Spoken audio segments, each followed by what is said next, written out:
जय हिंद दोस्तों। आइए आज हम लोग इसमें देखते हैं यूपी बीएड के बारे में। ठीक है। यूपी बीएड का जैसा आप लोग को नोटिस प्राप्त हो चुकी है, यूपी बीएड का फॉर्म आ चुका है। और आइए इसमें देखते हैं एलिजिबिलिटी क्या है, कौन कौन लोग भर सकते हैं और इसका सिलेबस क्या है। पूरे सिलेबस को जिक्र करेंगे और एग्जाम कब होगा, एग्जाम कैसे होगा और एग्जाम्स को कैसे निकालें, कैसे इसे सरकारी कॉलेज मिलेगा, या इसके बारे में पूरा का पूरा प्रोसेस आइए इसमें बताते हैं। ठीक है। तो ये ऐसे यहाँ पे बीएड के बारे में डिस्कस करेंगे।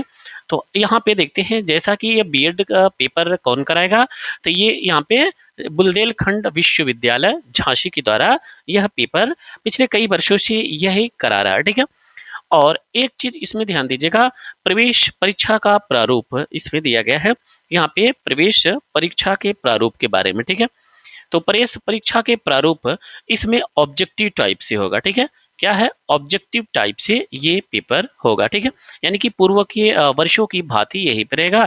और इसमें ध्यान दीजिएगा, यहाँ पे दिया गया 1/3 आपका नेगेटिव इसमें होगा। ठीक है। 1/3 यानी आप अगर गलत करते हैं तो 1/3 माइनस यहाँ पे आपका नंबर काटा जाएगा। ठीक है। यानी प्रत्येक गलत के ऊपर। ठीक है। तो यहाँ पे 1/3 आपका कैंसिल हो जाएगा। ठीक है। यानी कि आपका 3 क्वेश्चन गलत करते हैं तो आपका एक क्वेश्चन का सही आपको काट लिया जाएगा अंक। ठीक है। अब इसमें देखते हैं यहाँ पे पूरा का पूरा फॉर्मेट का इसमें फॉर्मेट में समझ लेते हैं। प्रवेश परीक्षा में 2 प्रश्न पत्र हों, सभी लोगों को 2 प्रश्न पत्र देने होंगे। और इसमें सामान्य ज्ञान का पहला जो प्रश्न पत्र होगा सामान्य ज्ञान का 50 नंबर का, और ये इसमें 100 अंक होगा, और यानी कि इसमें 200 क्वेश्चन। ठीक है। और इसमें ध्यान दीजिएगा 2 खंडों में डिवाइड है। 50 क्वेश्चन तो हमारे जीके के हो गए। ठीक है। 50 क्वेश्चन जीके हो गए, जनरल जीके आता है। ठीक है। और इसमें एक भाषा रहेगी। ठीक है। या तो आप हिंदी ले लीजिए या अंग्रेजी, कोई भी एक भाषा ले लीजिए। इससे क्या है, आपको 50 क्वेश्चन रहेंगे। तो ये हो गया यहाँ पे हमारा एक पेपर। ठीक है। पहला पेपर ये हो जाएगा। तो ये सबके लिए अनिवार्य है। ठीक है। सबके लिए ये अनिवार्य है, चाहे कोई आर्ट का हो या यहाँ पे साइंस का। तो ये हो गया यहाँ पे 200 नंबर का और समय 3 घंटा। तो एक पेपर ये हो गया, यानी कि इसमें क्या है, 100 क्वेश्चन टोटल पहले पेपर में रहेगा। ठीक है। आप हिंदी और अंग्रेजी में से कोई एक भाषा का चयन कर सकते हैं। वही भाषा चयन करिएगा फॉर्म भरते वक्त जिसको आपको लगेगा कि नहीं मेरा कॉन्फिडेंस है, मैं तैयारी कर सकता हूँ। ठीक है। चलिए अब आइए देखते हैं दूसरा प्रश्न पत्र।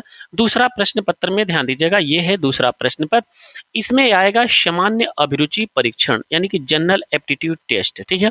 ये सामान्य यानी कि इसमें कुछ रीजनिंग के जैसे पोर्शन रहेगा, तो उसमें कथन और निष्कर्ष इस तरीके से यहाँ पे सामान्य अभिरुचि के प्रश्न रहेंगे। 50 क्वेश्चन एक है, यहाँ पे रीजनिंग भी रहेगा, मैथ भी रहेगा, और कथन और निष्कर्ष के क्वेश्चन इसमें रहेंगे 50 क्वेश्चन। ठीक है। और इसके बाद इसमें विषय योग्यता कला, विज्ञान, वाणिज्य और कृषि। आपका जो भी हो, कला मतलब आर्ट से आप अगर कर रहे हैं, बीए कर रहे हैं उसके लिए। विज्ञान मतलब बीएससी बायो मैथ दोनों का बीएससी हो गया। वाणिज्य का मतलब कॉमर्स है और एग्रीकल्चर का। ठीक है। तो इसमें से कोई भी आपकी अगर विषय रहती है तो उससे रिलेटेड आपको 50 क्वेश्चन मिलेगा। ये आपका जो ग्रेजुएशन में है उसके आधार पर। ठीक है। और इसका 100 नंबर, यानी कि एक क्वेश्चन क्या है, 2 नंबर का। ठीक है। तो ये भी क्या हो जाएगा, 200 नंबर का रहेगा। और समय कितने, 3 घंटे इसके लिए भी। ठीक है। और सभी प्रश्न देखिए 2 नंबर के हैं और कट कितने रहे हैं, 1/3 नेगेटिव है। इसके आपको ध्यान में रख करके क्वेश्चन करना होगा। ऑनलाइन आवेदन ध्यान दीजिएगा, ऑनलाइन आवेदन प्रारंभ हो चुका है। ऑनलाइन आवेदन आज यानी कि 10 तारीख से फॉर्म भरा जा रहा है। ठीक है। तो आप लोग फॉर्म को वेबसाइट के माध्यम से फॉर्म को भरिए। अब आइए देखते हैं शैक्षिक अर्हता यानी कि एलिजिबिलिटी क्या है, शैक्षिक अर्हता के बारे में। ठीक है। और ये ध्यान दीजिएगा, बीएड 2 वर्षीय का कोर्स है और 2026 सेशन का आपको नाम दिया जाएगा। और विज्ञान, सामाजिक विज्ञान, मानवीय वर्ग में सामान्य और पिछड़ा वर्ग हेतु न्यूनतम क्या है, यानी कि 50%। ठीक है। आपको सामान्य 50% बीए बीएससी में यानी कि ग्रेजुएशन में आपको क्या है, 50% होना चाहिए। और ये किसी भी विश्वविद्यालय से स्नातक की उपाधि या स्नातकोत्तर की उपाधि होना चाहिए। और एक चीज इसमें ध्यान दीजिएगा, जिसका ग्रेजुएशन में 50% नहीं है, अगर वो एमए किया है उसमें 50% है तो वो आप एमए का लगा करके भी बीएड कर सकते हैं। ठीक है।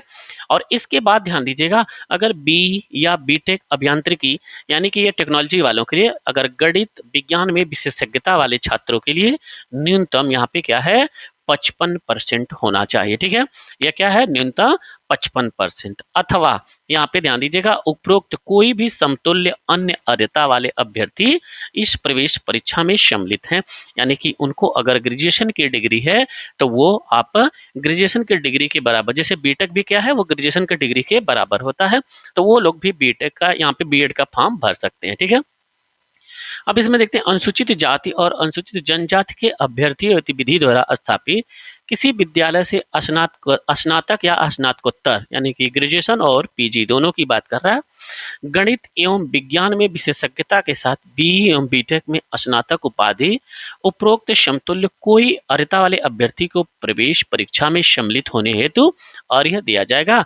और इसमें दृष्टि बाधित अभ्यर्थियों के लिए न्यूनतम शैक्षणिक अर्हता में स्नातक में 5% की यहाँ पे क्या है छूट दी जाएगी, यानी कि 45 भी है तभी भी यहाँ पे क्या है दृष्टि बाधित वालों को रख दिया जाएगा। ठीक है, चौथा दिया गया संपूर्णानंद संस्कृत विश्वविद्यालय वाराणसी या उसी संबद्ध विद्यालयों में शिक्षा शास्त्री बीएड में प्रवेश के इच्छुक अभ्यर्थी हेतु शैक्षिक अर्हता का विवरण निम्नतम है। जो लोग यहाँ पे क्या है संस्कृत संपूर्णानंद से संस्कृत से करते हैं उनके लिए यहाँ पे क्या कह रहा है न्यूनतम 50% होना चाहिए ग्रेजुएशन में। यहाँ पे क्या है 50% त्रिवैसी शास्त्री परीक्षा जो होती है उनकी होना चाहिए। ठीक है, और यहाँ पे 3 वर्षों में संस्कृत अभिप्राय संस्कृत के मुख्य कोर के विषय के रूप में अध्ययन भी होना चाहिए, यानी कि 3 वर्ष क्या है संस्कृत अध्ययन होना चाहिए। जो संस्कृत से करते हैं वो संस्कृत उसमें सामान्य रहता है। ठीक है, और इसके बाद इसमें यहाँ पे काउंसलिंग के बारे में दिया गया है, यानी कि जब पेपर हो जाएगा तब। अब इसके बाद ये महत्वपूर्ण तिथियां हैं, तिथियों के बारे में देखते हैं तिथियां क्या क्या दी गई हैं। तिथियों के बारे में ध्यान दीजिएगा, तिथियां यहाँ पे 2026 में तिथि क्या दी गई है। अब यह देखिए ऑनलाइन आवेदन पत्र भरने की तिथि, ऑनलाइन आवेदन पत्र भरने की तिथि क्या दी गई। विज्ञापन तो आ गया था 1 तारीख को ही। ठीक है, विज्ञापन 1 तारीख को आ गया था फरवरी में, और ऑनलाइन आवेदन भरने की तिथि इसमें क्या गया सॉरी ऑनलाइन आवेदन भरने की तिथि आज यह 10 फरवरी 2026 को। ठीक है, ये आज ही के दिन से फॉर्म भरा जा रहा है मंगलवार। ठीक है, और इसके बाद बिना विलंब शुल्क ऑनलाइन तिथि क्या है 5 तारीख, 5 तारीख तक आप बिना कोई विलंब शुल्क दिए 5 तारीख तक जमा कर सकेंगे। और विलंब शुल्क फिर लगता है 10 तारीख तक, 5 दिन विलंब शुल्क भी देना रहता है। ठीक है, जनरल वालों के लिए ये क्या हो जाएगा 2000 रुपये फीस हो जाती है और SC ST के लिए 1000 हो जाती है। ठीक है, इसके साथ प्रवेश पत्र डाउनलोड किए जाने की भी तिथि दिया गया है। प्रवेश पत्र आपका यानी कि एडमिट कार्ड आएगा 20 तारीख को, और इसके साथ प्रवेश परीक्षा की संभावित तिथि दी गई, यानी कि एग्जाम्स एंट्रेंस का कब होगा 26/4/2026 को। ठीक है, यानी कि 26 अप्रैल रविवार को यहाँ पे आपका मॉर्निंग और शिफ्ट एक ही दिन में पेपर होगा, यानी कि 2 पेपर होते हैं, एक सुबह में होता है एक शाम में। ठीक है, तो 2 पालियों में 26 अप्रैल को पेपर हो जाएगा। और इसके बाद आपका रिजल्ट कब आएगा इसकी भी तारीख दे दिया, ठीक 1 महीने बाद 25/5 यानी कि 25 मई को। ठीक है, तो यहाँ पे आपको इसमें तैयारी करने के लिए मात्र 2 महीने समय मिला है। ठीक है, तो 2 से ढाई महीने समय है, ये एग्जाम से निकालने के लिए पर्याप्त है। ठीक है, यहाँ पे इस एग्जाम को निकालने के लिए पर्याप्त है। ये हो गया यहाँ पे हमारी तिथि, तो आप लोग यहाँ पे ऑनलाइन जरूर करें। और आइए देखते हैं यहाँ पे फीस का स्ट्रक्चर। ये तो यहाँ पे आवेदन शुल्क, आवेदन शुल्क में ध्यान दीजिएगा उत्तर प्रदेश की सामान्य और पिछड़े वर्ग अभ्यर्थियों के लिए, उत्तर प्रदेश के लिए। ठीक है, इसमें क्या है सामान्य और पिछड़े यानी कि ओबीसी, यहाँ पे ओबीसी भी इसमें 1650 रुपया, कितना 1650 रुपया लगेगा। ठीक है, और इसके बाद उत्तर प्रदेश के अनुसूचित जाति और अनुसूचित जनजाति अभ्यर्थियों के लिए 850 रुपया, कितना 850 रुपया। और अन्य राज्यों के अभ्यर्थी जो हैं वो जनरल कैटेगरी और ओबीसी कैटेगरी के बराबर ही फीस देंगे 1650, यानी कि अन्य राज्य के भी अभ्यर्थी यूपी बीएड कर सकते हैं। ठीक है, और इसके बाद लेट, अगर आप यदि लेट करते हैं, हमने बताया था कि 5 तारीख से। ठीक है, 5 तारीख से अगर लेट करते हैं तो 6 मार्च से लेकर के 10 मार्च तक आपको यहाँ पे उत्तर प्रदेश की सामान्य और पिछड़े वर्ग को फीस कितना देना पड़ेगा, 2,000 रुपया। इसलिए आप लोग जल्दी से फॉर्म को भर दीजिए। और जो SC ST हैं उनके लिए 1,000 रुपया हो जाएगा। सोचिए 1650 से बढ़ के 2,000 हो जा रहा है, 850 से 1,000 रुपया एक्स्ट्रा लगने लग रहा है, ठीक है। और यहाँ पे अन्य राज्यों के लिए भी इसमें 2,000 रुपया। तो आप लोग टाइमली फॉर्म को फिलअप कर दीजिए, ठीक है। चलिए आइए अगला देखते हैं इसमें। अब यहाँ पे ये फीस के बारे में ये भी दे दिया गया है। यहाँ पे फीस का पूरा स्ट्रक्चर हम लोग कंप्लीट कर चुके हैं। और अगला देखते हैं। और यहाँ पे परिशिष्ट विवरण दिया गया है टोटल।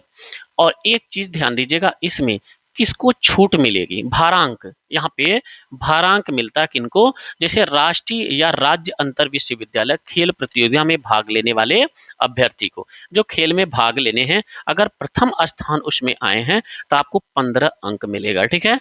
प्रथम स्थान आए हैं तो आप लोग ये सभी डिग्रियां जरूर लगा दीजिएगा। आपके पास अगर कोई खेल की है राज्य स्तर पर तो उसकी आप लोग जरूर लगाइएगा, ठीक है। अगर आपने खेल की कोई आपके पास सर्टिफिकेट है कैडेट की तो आप लोग जरूर लगाइएगा, उसके भारांक नंबर मिलते हैं, ठीक है।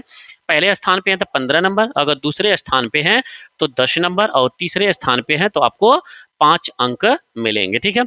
और टीम इवेंट अगर विजेता अगर चैंपियंस टीम है तभी भी 15 नंबर मिलेंगे। अगर यहाँ पे रनर अप हैं, अगर उप विजेता हैं तो 10 नंबर मिलेंगे। प्रतिभागी टीम के सदस्य हैं तो 5 नंबर मिले। या किसी विश्वविद्यालय द्वारा संचालित अन्य महाविद्यालय टूर्नामेंट क्रीड़ा खेलकूद जो भी कुछ है, अगर विजेता है तो तभी भी आपको इसमें 10 नंबर मिलेगा, और उप विजेता है तो 5 नंबर मिलेगा। ये सभी क्या है आपको नंबर मिलेंगे, ठीक है। या इसमें अलावा बी कैडेट नेशनल कैडेट या राष्ट्रीय सेवा अभियोजन में, इसमें नेशनल कैडर में सी प्रमाण पत्र वाले को भी यहाँ पे क्या है, यहाँ पे प्रमाण पत्र पाने वाली महिला अभ्यर्थी को इसमें 15 नंबर मिलेगा। और नेशनल कैडर बी प्रमाण पत्र करने वाले यहाँ पे महिला अभ्यर्थी को 10 नंबर। और राष्ट्रीय सेवा योजना में 240 घंटे की सेवा अगर की है शिविर में भाग लेने वाले ऐसे अभ्यर्थी को 15 नंबर। यहाँ पे और राष्ट्रीय सेवा योजना के अंतर्गत 240 घंटे से ज्यादा अगर सेवा एक शिविर में किए हैं तो 10 नंबर, ठीक है। ये सभी यहाँ पे जैसे कुंभ मेले में लोग ड्यूटी करते रहते हैं तो इनको क्या है वहाँ पे शिविर बनता रहता है, तो इन सब तरीके से आपको 10 नंबर मिलेंगे, ठीक है। और कोई विवाद से संबंधित है इसमें बुंदेलखंड यूनिवर्सिटी झांसी में इसका निर्णय होगा, ठीक है। चलिए अगला देखते हैं। यहाँ पे इसमें परिशिष्ट टू में कह रहा है यहाँ पे इसके अंतर्गत कितने विश्वविद्यालय सम्मिलित हैं। बुंदेलखंड झांसी ये तो करा ही रहा है, आगरा, लखनऊ, अयोध्या, मेरठ, बरेली, वाराणसी में 2 हैं, संपूर्णानंद और काशी भी, जौनपुर, गोरखपुर, कानपुर, प्रयागराज, तो ये सभी अलीगढ़, आजमगढ़, सुहेलदेव, और पाटेश्वरी राज्य विश्वविद्यालय बलरामपुर, विंध्यवासिनी मिर्जापुर। तो इनसे सभी क्या है, ये सभी की सभी यूनिवर्सिटियां इससे अटैच हैं, ठीक है। इसके अलावा इस परीक्षा में यहाँ पे देखिए सेंटर दिया गया है, ठीक है। प्रवेश परीक्षा हेतु आप चयन कर लीजिएगा सेंटर का, अपने अपने सहूलियत देख करके कि हम कहाँ पे पहुंच पाएंगे या कहाँ पे आप हैं, उसके अनुसार आप इन सभी राज्यों जिलों को सेंटर बनाया गया है। तो यहाँ पे जिले का मतलब यहाँ पे 75 के 75 जिलों को सेंटर बनाया गया है, ठीक है। सभी जिलों में सेंटर बनाया गया है, आप लोग अपनी सुविधा अनुसार सेंटर का चयन कर सकते हैं, ठीक है। तो ये तो रहा यहाँ पे हमारा पूरा का पूरा बीएड से संबंधित स्ट्रक्चर। आप लोग फॉर्म को बाकायदे भरिएगा, गलती ना करिएगा फॉर्म को, क्योंकि वही एडमिशन कराने के दौरान डॉक्यूमेंट लगेगा, ठीक है। अब एक चीज ये भी ध्यान दीजिएगा कि ये बीएड करें क्यों, ठीक है। अब बीएड का उपयोग कहाँ है तो ध्यान दीजिएगा, बीएड बीएड का उपयोग कहाँ पे है, हम कहाँ पे इसका प्रयोग कर सकते हैं, ठीक है। सबसे पहले तो ध्यान दीजिएगा बीएड का उपयोग क्या है, टीचर बनने के लिए, किसके, टीचर बनने के लिए, ठीक है। यहाँ पे क्या है, टीचर बनने के लिए हम बीएड करते हैं, ठीक है, यानी कि अध्यापक बनने के लिए, ठीक है। अब यहाँ पे अध्यापक किसके किसके बनेंगे, 6 to 8। सबसे पहले क्या है 6 to 8, प्राइमरी में तो हटा दिया, 6 to 8 जिसे क्या कहते हैं, जूनियर कहते हैं, क्या कहते हैं, जूनियर कहते हैं, ठीक है, जूनियर कहते हैं। और इसके बाद 1 से 5 आप टीचर नहीं बन पाएंगे इसमें, 1 से 5 तक अभी तो इसमें हटा दिया गया, ठीक है। 1 से 5 तक का आप प्राइमरी में पीआरटी जिसको कहते हैं इसके आप टीचर नहीं बन पाएंगे, ठीक है। 6 से 8 तक का बीएड वालों के लिए बहुत वैकेंसी है। अब यहाँ पे कहते हैं बीएड वालों के लिए बहुत वैकेंसी है, इसमें ध्यान दीजिएगा। अब मैं इसको बताता हूँ, आप ध्यान से इसको देखिएगा। पहले तो 6 से 8 तक, और इसके बाद 9 से लेकर के 10 तक इसमें प्राइमरी वाले नहीं रहेंगे। सिर्फ कुछ राज्यों में 6 से 8 तक के लिए इसमें बीटीसी वाले रहते हैं, ठीक है। बीएड वालों के लिए बता रहे हैं 9 से 10, जिसको टीजीटी कहते हैं, ठीक है। टीजीटी ये सेंट्रल, स्टेट, केवीएस, एनबीएस सब में, चाहे एएमआरएस किसी की भी आए, आप 9 से 10 इसको भर सकते हैं, ठीक है। ग्रेजुएशन में आपका सब्जेक्ट जैसे रहेगा उसी से एग्जाम्स होगा। बहुत अच्छी वैकेंसी आती है टीजीटी। इसके अलावा 11 से 12, 11 से 12 जिसको क्या है पीजीटी कहते हैं, यही केवल बीएड वाले ही भर पाएंगे। इसके साथ साथ आपको एमए की भी डिग्री होना चाहिए, ठीक है। यदि आप एमए किए हैं तो आप इसको भी भर सकते हैं, केवल बीएड वाले, ठीक है। इसके अलावा बीएड के लोग क्या क्या भरेंगे, और इसके अलावा बीईओ, ठीक है, बीईओ यानी कि खंड शिक्षा अधिकारी, ठीक है, ब्लॉक एजुकेशन ऑफिसर, बीयू की वैकेंसी आती है यूपीपीसीएस के द्वारा। आप बीयू की वैकेंसी बीएड वाले ही भर पाएंगे, ठीक है। प्रिंसिपल की वैकेंसी, प्रिंसिपल की भी वैकेंसी आती है, तो यहाँ पे प्रिंसिपल का अनुभव भी मांगता है, लेकिन बेसिक पॉइंट में बीएड जरूरी होता है, ठीक है। तो बीएड का हमने बताया कि कितना जगह यूज होता है, ठीक है, डिग्री का। और इसमें डीएलएड जो लोग कर रहे हैं ये पीआरटी भर पाएंगे, और इसके अलावा 6 से 8 तक जूनियर में भी ये भी रहते हैं, ठीक है। ये सभी क्या है डीएलएड वाले रहते हैं, ठीक है, डीएलएड। लेकिन बीएड वाले यहाँ पे देखेंगे कि कितनी ज्यादा इंपॉर्टेंस बढ़ी है, ठीक है। यहाँ पे कितनी वैकेंसियों में 9, 10, 6, 8 प्राइमरी प्रिंसिपल के लिए, बीयू के लिए, इस तरीके से यहाँ पे बीएड वाले भर पाएंगे, ठीक है। इसलिए बीएड आप लोग जरूर करिएगा, यहाँ पे डिग्री को, इस डिग्री को अपने पास जरूर रखिएगा। तो सभी लोग फॉर्म को अप्लाई करिए। और अब यहाँ पे असली मूल होता है कि यहाँ पे देखिए, प्राइवेट अगर कॉलेज मिलता है तो पैसे ज्यादा लगते हैं, सरकारी कॉलेज अगर मिलते हैं तो पैसे कम लगते हैं। सरकारी कॉलेज के लिए आपको अच्छे से एंट्रेंस देना पड़ेगा, ठीक है। अच्छे से एंट्रेंस देने के लिए आप अपने सब्जेक्ट को मजबूत करिए, और जीके और हिंदी आपका एक पहला पेपर है जिसको इसी चैनल पे तैयारी कराया जाएगा। और इसके अलावा सेकंड पेपर में जो जनरल एप्टीट्यूड का पेपर है वो आपको इसी चैनल पे फुल की फुल तैयारी कराई जाएगी।